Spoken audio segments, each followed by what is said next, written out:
Hello and welcome to this episode of Humaneers. This is the reboot of the podcast. I'm Dan. I am a content strategist for Bigwidesky, and I am, I guess, hosting. Thank you to Jeremy for allowing this opportunity, and I am joined by... This is Jeremy. I didn't allow you. Part of the thing that makes you wonderful to work with, Dan, is how much you just went ahead and said we need to relaunch this thing. We need to re-humaneer, remix and kick this thing off again. And your energy around it has just been contagious. People are loving all of the energy around let's get together, let's have important conversations, let's do this. So not at all a Jeremy allow. It's more like I am grateful to get out of the way, and I'm loving what you got going on. Love your vision for the show.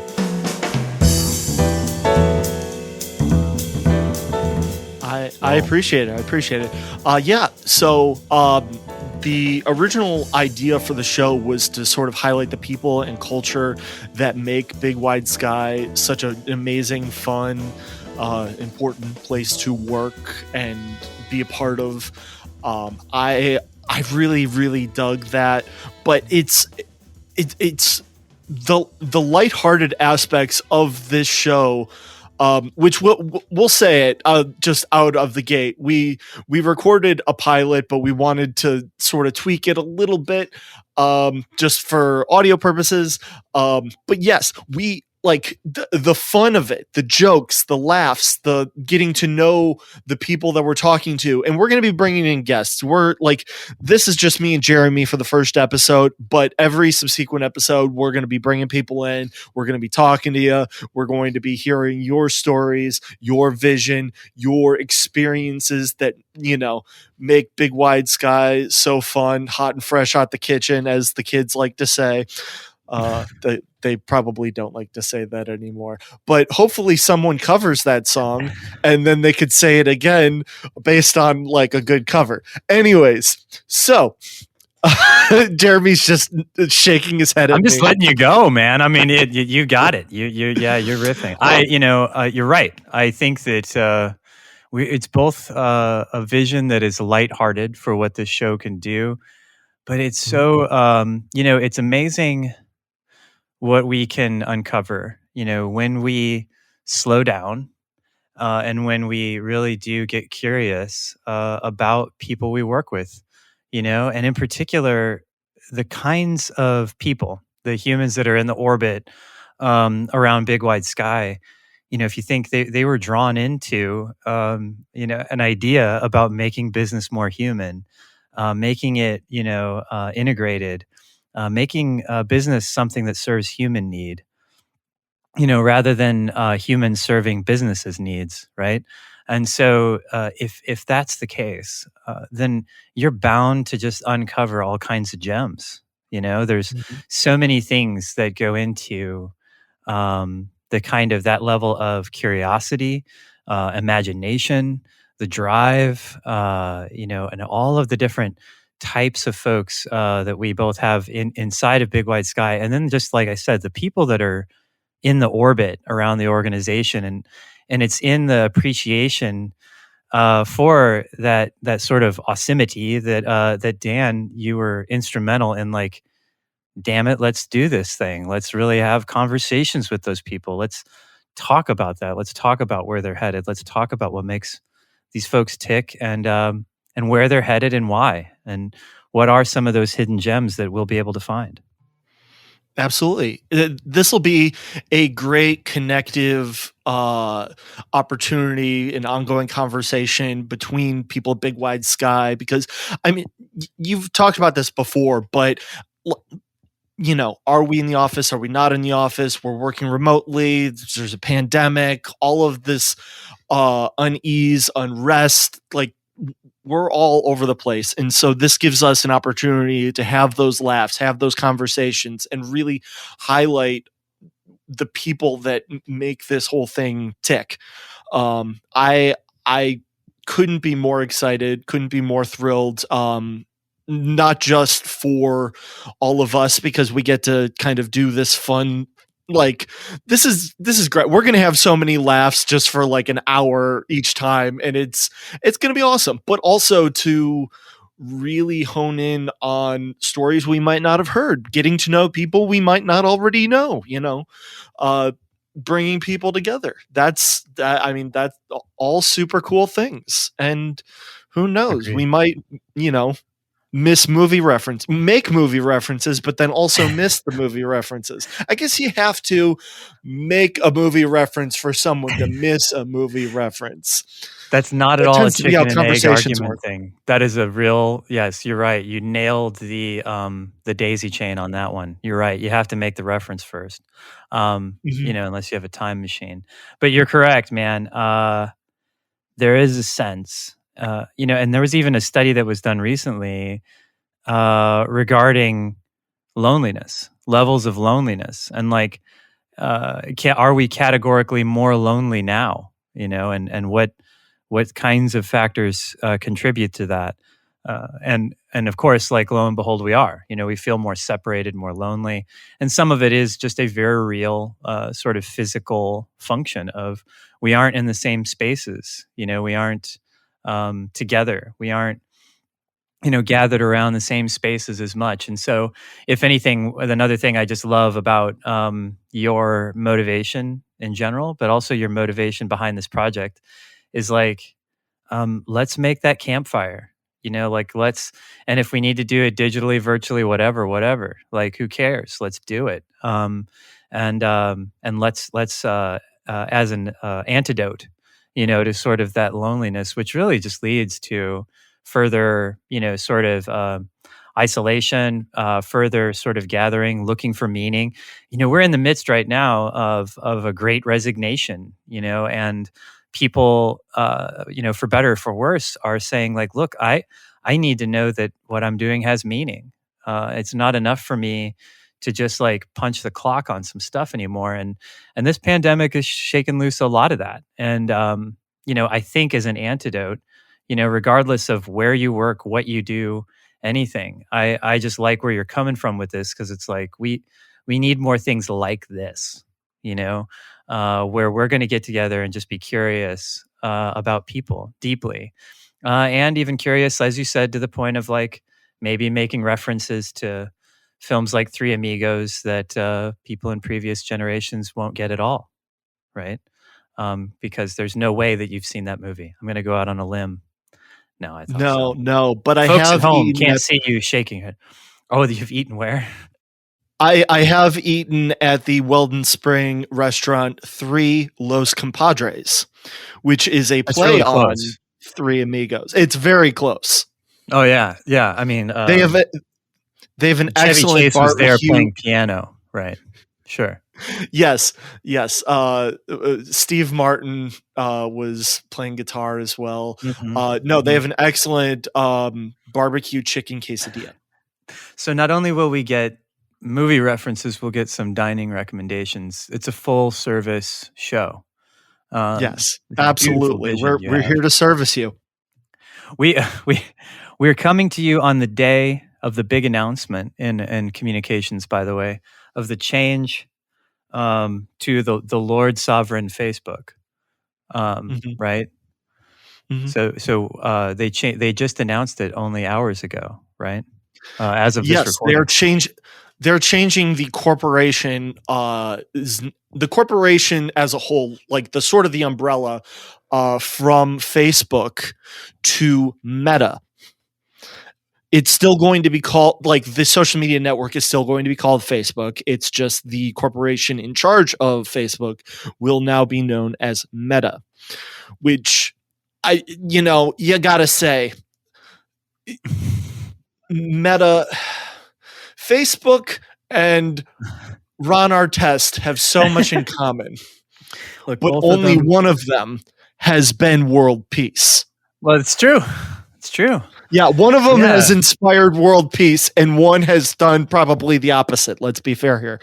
But it's I don't just know which is which gosh. in that regard. I mean, one of them certainly took on the moniker world peace, let's say. Yes. But I don't know how much charging into the stands really is exhibiting necessarily world peace.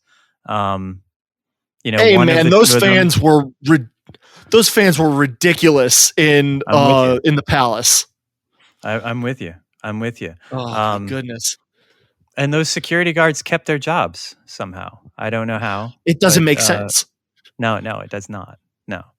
Yes, Um, everyone should go check out the Malice in the Palace documentary on Netflix. It is excellent. It is very well made and sort of highlights the other side of the story because the players who were involved in the fight were sort of mhm. vilified for their Oh, for sure. actions when the reality was the league and the city of Detroit and the security and Detroit PD. Everyone was really like everyone dropped the ball involved in this situation. No Hmm. question about it. Hmm. So Now, part of the reason that you're going to get a movie reference from you, Dan, regarding a documentary like Malice in the Palace is because NBA basketball is a thing for you. Like that is yes, it is. a passion of I am yours. a Yes, I am a huge NBA fan. I've always really appreciated the league. It's one of my, if not my favorite, sort of sports league, as it were. That and NASCAR have always been real mainstays for me. But I actually host an NBA podcast with some friends. It's called the Bees and Knees podcast. Bees spelled Beas after Michael Beasley, who is just like this eccentric character in the NBA and in the peripherals of the NBA, depending on whether or not he's still in the league. Sometimes he'll go off and play in other leagues and stuff like that. He's an oddity. It's also named after the one time he was on the Minnesota Timberwolves and started rubbing a knee, thinking it was his own knee, but as it turns out, it was Anthony Tolliver's knee, which was the guy sitting next to him. Just imagine sitting next to a dude and he just starts rubbing your knee, thinking it's his own knee, and then it's like, oh, my bad, I thought I was rubbing my own knee. So, it's something that I've missed out on now because of the pandemic. We just haven't had a chance. Maybe, Dan, if we increase the amount to which we were sitting next to each other, it could happen more often. But Yeah, unfortunately, now we just have to like digitally rub each other's knees. yeah, You know, that's what this podcast is here for, rubbing knees. that's right. That's right. That's right. Yes, no, but But yes, yeah. sorry, go ahead.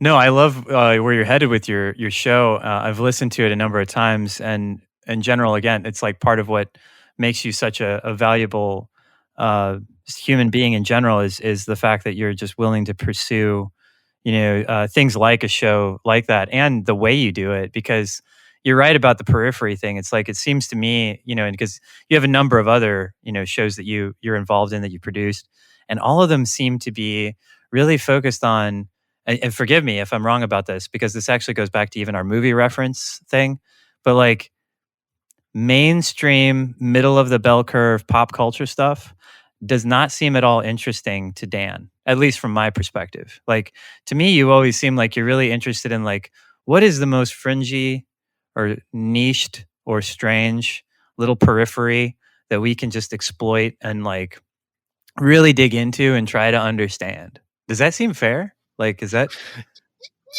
Yeah, to a certain extent, I would say that. or maybe I, I'm the one who's way off the middle of the pop stream. I'm you know, willing to say I'm the one who's 42 on this show, so I'm probably the one who's out of touch with whatever is in the middle of the bell curve.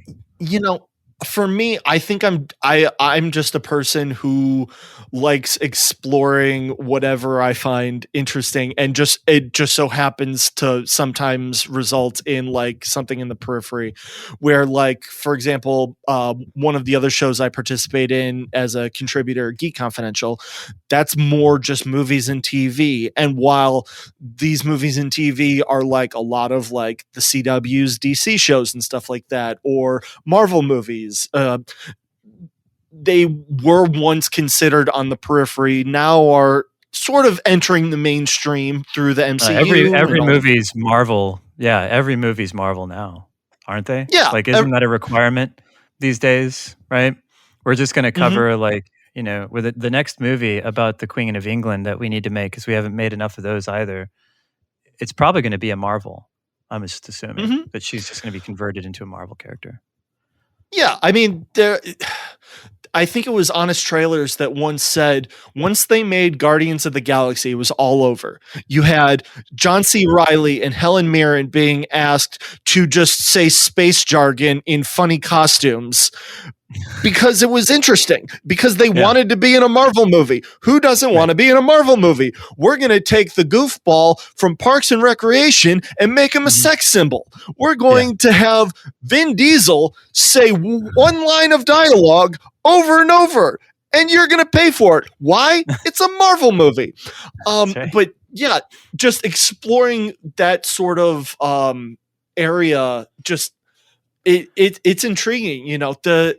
The way that I don't know if people are necessarily looking at this stuff.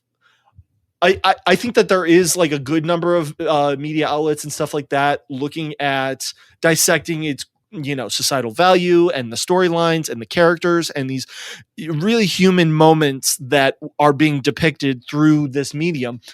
But I also think that there's like another chunk of people that you're talking about where like it's a Marvel, everything's a Marvel movie. Why does this matter? Okay, it's entertainment value, but like, why do I have to care about like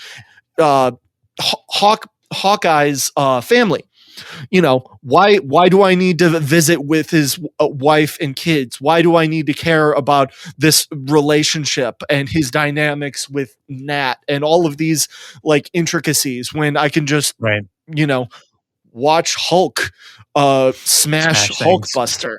Yeah. Right. Like, yeah. what? I mean, I totally get it, because, it's like there is something interesting, and certainly for what it's worth, and not that anybody cares what as Jeremy sees it, but I think, if there is something to it that I think is compelling and very human, is it's almost like the coverage for the Olympics, let's say, right? So, if you think about a majority of the time that is spent in something like the Olympics, where these brief sort of moments of athletic abilities that's on display like nothing else. These are ostensibly the best, most excellent fit athletes in the world at a certain thing. And so why do you need something more than just seeing them do that, right? So they are kind of like the real life Marvel, right? They are these fantastic examples of human accomplishment, and all that. So isn't that enough? Well, no, actually, it turns out it's not. What you need is the backstory on every single athlete and their origin story and what they had to overcome and what it's been like. And you can almost nearly predict the story arcs of most of them, but that doesn't stop people from wanting them. Now, why would that be, right? I mean, it's got to be because there is just something human about being led through a story like that. And so maybe if there is something in it, and when it comes to this idea of Marvel and the idea of universe, is that idea of world building, let us actually go ahead and take the time to build out and meander through the backstory of even the most minor, sort of characters or whatever. And it's to me, it's almost like, I think the parade, and this is way too much thinking, by the way, by someone who is just an armchair observer of this stuff. I'm by no means an expert at pop culture, but I for many years, really since I think the internet came along in particular, just the sheer volume of fan fiction, right? Like the sheer volume of people who just build stories on like, here's the backstory of the bus driver from a Spider-Man movie, and where he like all, and I read a story once that was actually really funny. It was a series of letters home from a guy who decided to join Cobra from G.I. Joe. Now you're going to have to be a little older to get this, but G.I. Joe, they used to fight Cobra. And so these were letters home from a guy who was going to the Cobra training camp to his mom, and day 3, just put my arms in the air, ran forward screaming Cobra over and over again for 6 hours, friggin' hilarious stuff. Like, it's really good. But I think that, there was this parade of people that already kind of existed on the margin that started grabbing hold of something that I think is very human, which is just telling stories. It's just exchanging those ideas and living them out and sketching them. And so then it's like, it almost seems to me like Marvel, or maybe people who are similar to that, or maybe it was thoughtful and intentional, or maybe it's just an intuition. Like, let's get in front of that parade. Like, that parade's already going down the street. Let's just get in front of that parade and tell people that we were the ones who are building all this really cool back fiction subplot, parallel plot universe of, I don't know anybody else who's published and made expensive films out of essentially fan fiction. Like, I hate to reduce it to that, but it's mostly like spinning out all of these like parallel tales at the level of feature film, which is not inexpensive. Every single one of those things.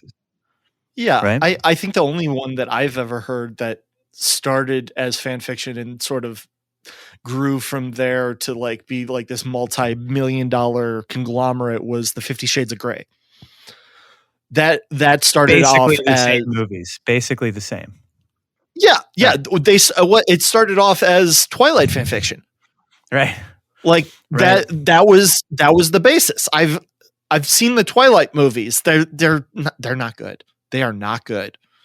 I don't know if you've ever seen these movies. They are not good, but I've seen them all. Oh my goodness, they are.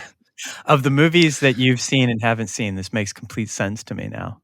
Yeah. Yeah. It's one of those things where, and this might be a reference.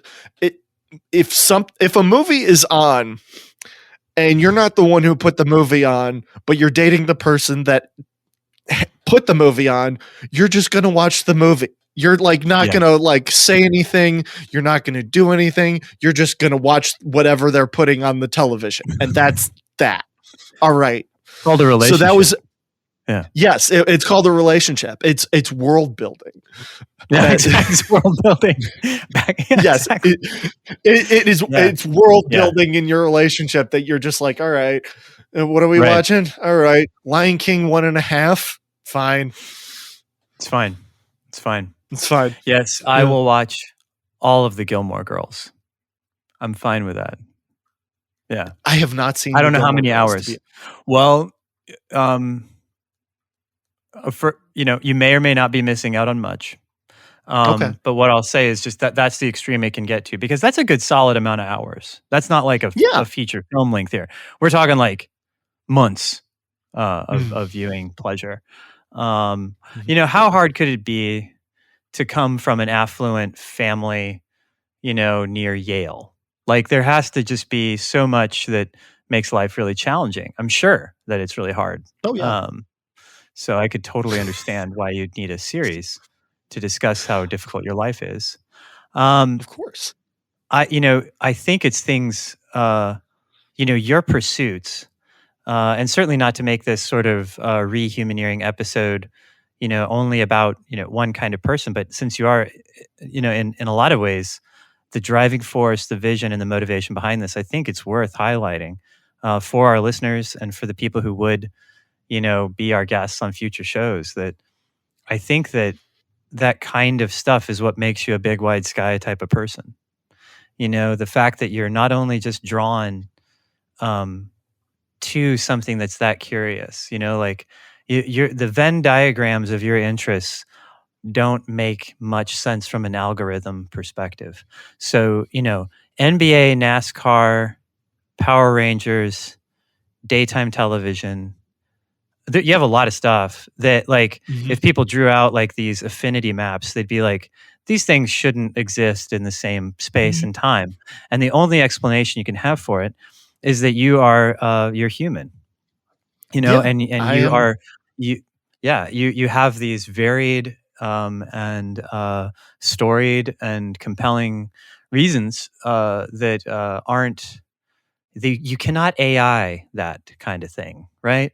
Like you wouldn't be able to machine learn your way to being Dan Pearce, and thank God, because I think that it's what makes you really compelling, interesting. And you bring that kind of eclectic understanding to the stuff you're doing, to the way that you work with clients, to how well you've been able to hang in there and help us to get even this thing off the ground. And as you said, like we even got off to a rough start on it, just like this pilot episode. And it's like, oh, it sounds rough. Let's do this again. Let's make this thing something we can really stand on and be proud of. And I'm just really proud to be a part of it. And I'm excited at the conversations we're going to have.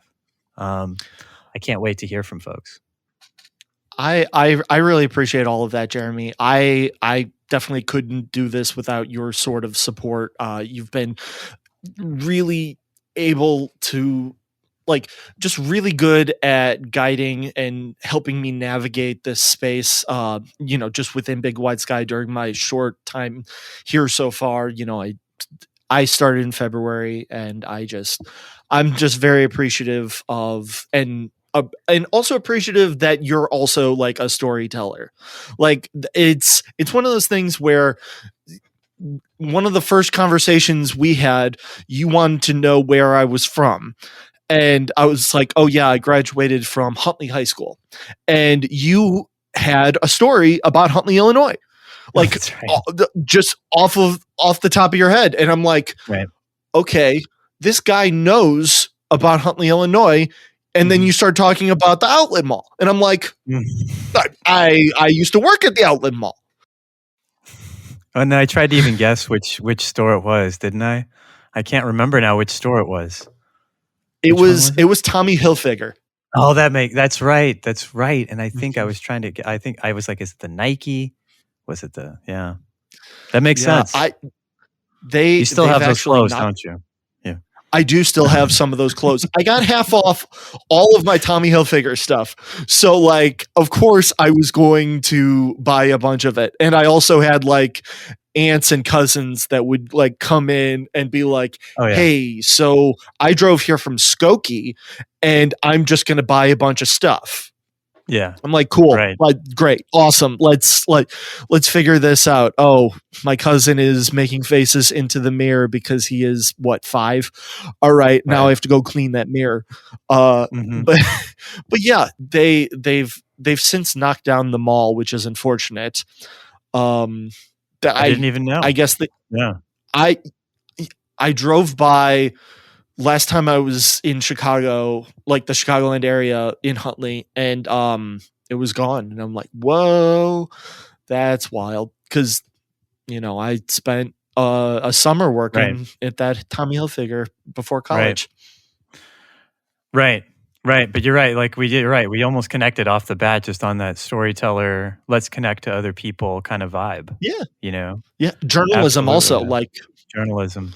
Right. Yeah, I spent years on a copy desk, just going at it, designing for the Daily Chronicle, King County Chronicle, Morris Herald News, Joliet, Northwest Herald, all of those. Too bad you never worked for the heralded Sycamore News, which came out unreliably once every week or 10 days or so, depending on whether you needed it or not. It was yeah. It is truly a shame. I did cover some Sycamore though with Daily Chronicle. So, well, of course you did. Yeah. Right. Exactly. Yeah. But yeah. So what are we looking forward to, man? What are some of the things about this show that you're like, I can't wait for us to talk about this or that, or where are we headed? What do you think? I'm really excited to uncover some aspects of people that like they are willing to sort of share. I want people to feel comfortable. I want people to feel open and laugh and joke and tell stories about their as early as they want, through whatever experience or just these really human moments that make everything worthwhile. How about you? What are you looking forward to? I don't know. I'm looking forward to hearing those same things. I know that there's a lot that's under the surface. Like I said, if the mission and the vibe of Big Wide Sky attracts you, Mhm. you usually, it's just been my experience, there's some kind of curiosity beneath the surface. Not that it doesn't exist with everyone. If there's anything I learned from journalism, it's that almost everybody's got a story. However, it might be covered up by either choices, or by circumstances, or by a number of things, usually like political inscription or circumstances where people are like, I don't want to share what that story is, but everybody's got one, you know?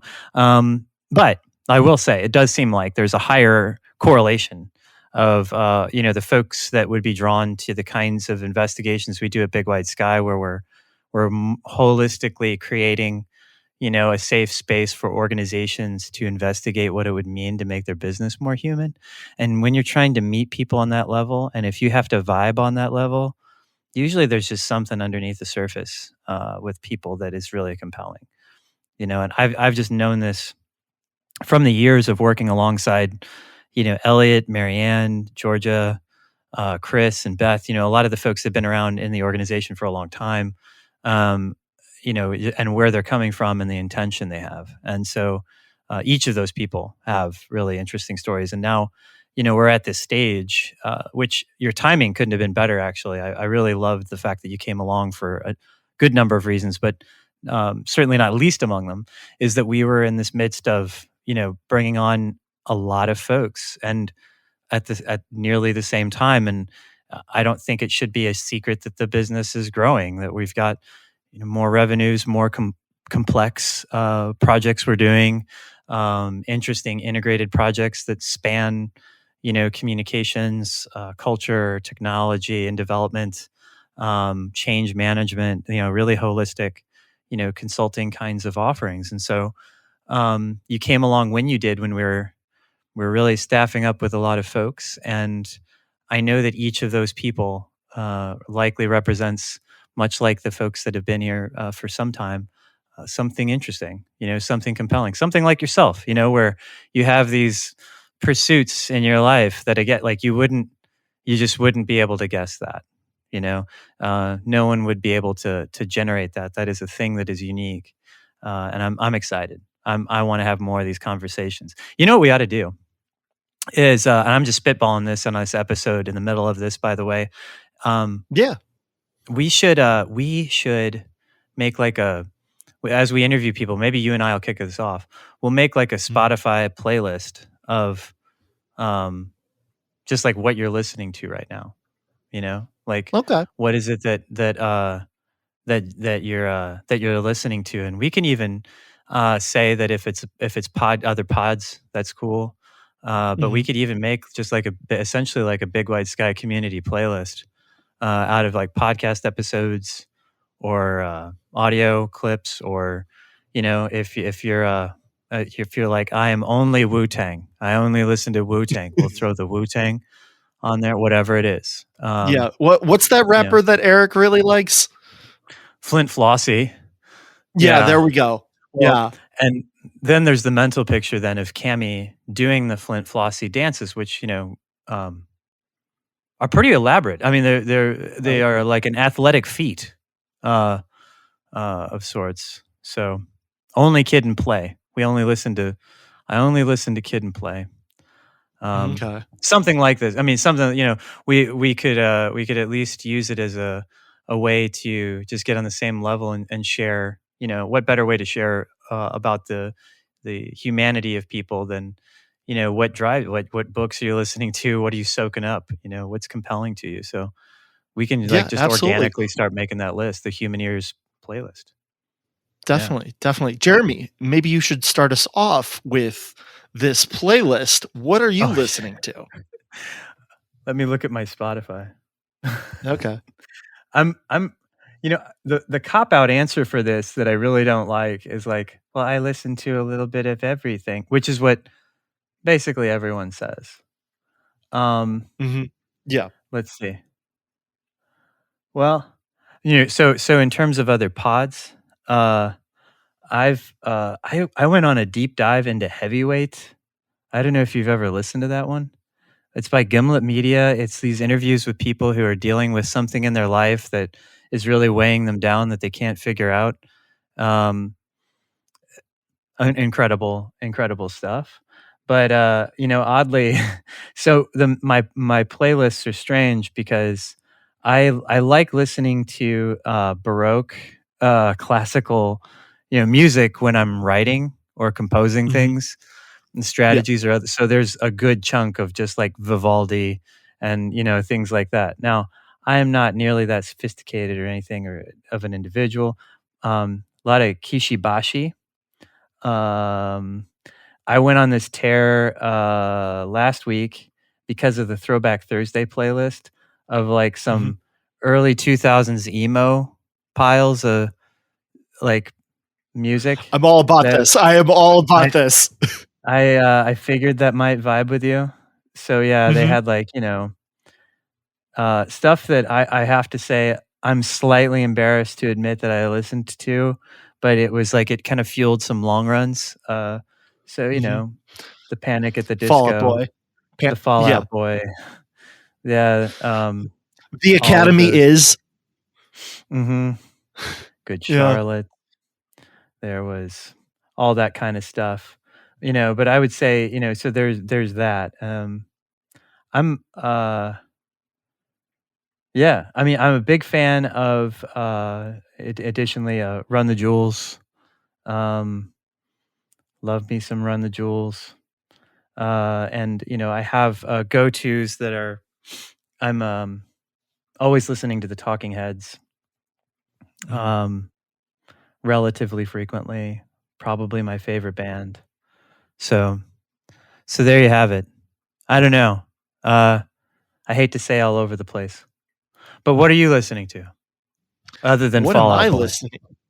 Uh, I really have a very varied playlist as well, which sounds super boring when you say it out loud. Yeah, I Yeah. agree. Everyone's always like, "Oh yeah, It I have sounds like such a an first eclectic date taste." answer. Like, "What do you like?" "I Yeah. like pizza." "Do you like pizza?" "Hmm." Yeah. Oh, that's neat. How often do you eat McDonald's? I don't know. Yeah, Sometimes. right, right. Yeah. Uh, um, but I I've been listening to a lot of it's also like a mid 2000s sort of emo thing, but I've been listening to a lot of Mayday Parade lately. Okay. A little bit of Jamie All Over, Miserable at Best, all of those sort of classics. Um, a lot of Kid Cudi as a result of the trailer came out this week of his documentary that's premiering on Amazon Prime on November 5th. I'm a huge Kid Cudi fan. Uh, what other stuff am I listening to? What are your Podcast pods? wise, Yeah. I just finished a really super interesting pod.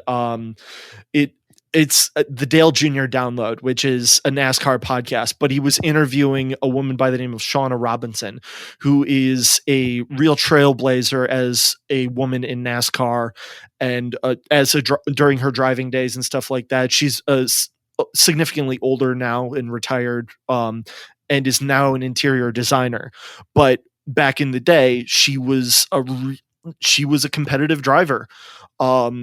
And getting to hear her stories and her perspective was really, really cool. I really dug a lot of the stuff she had to say.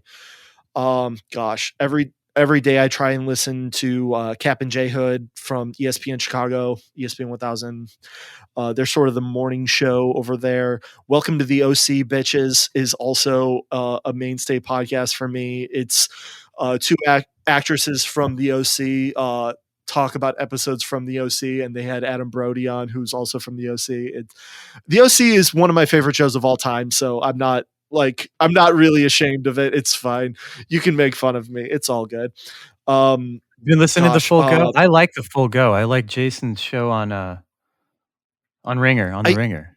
Yeah. I do listen to the full go, but I have a real problem based on how bad the Bears are, listening to Bears talk.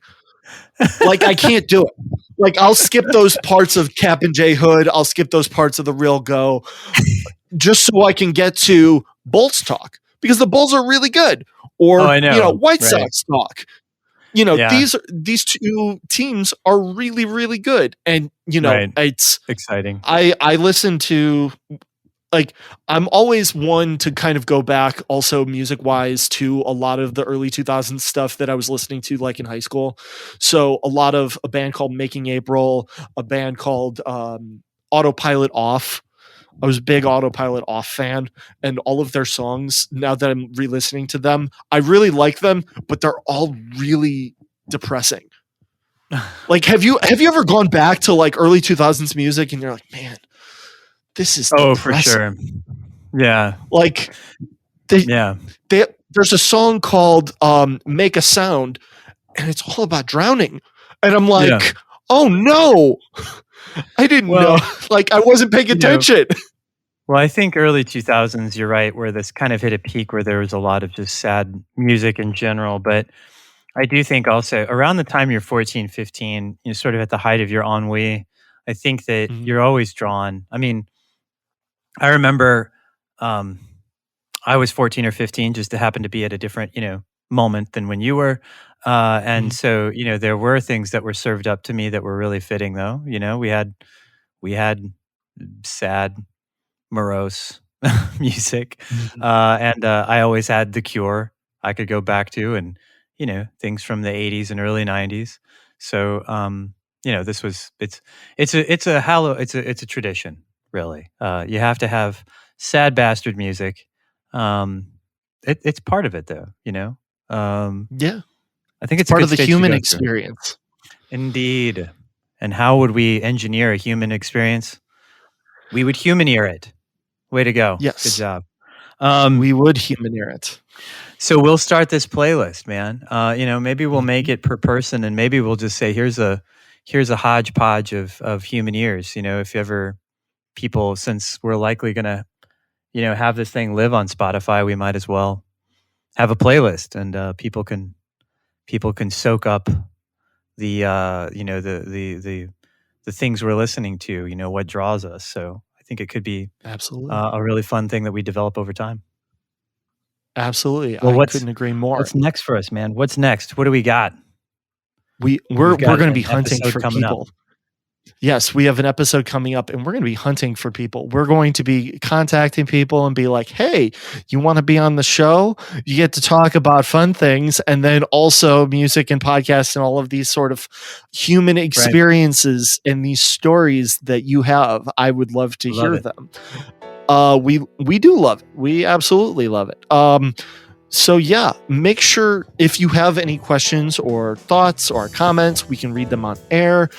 We can read them privately, whatever the case may be. You can contact me at dan@bigwidesky.com. That's my email.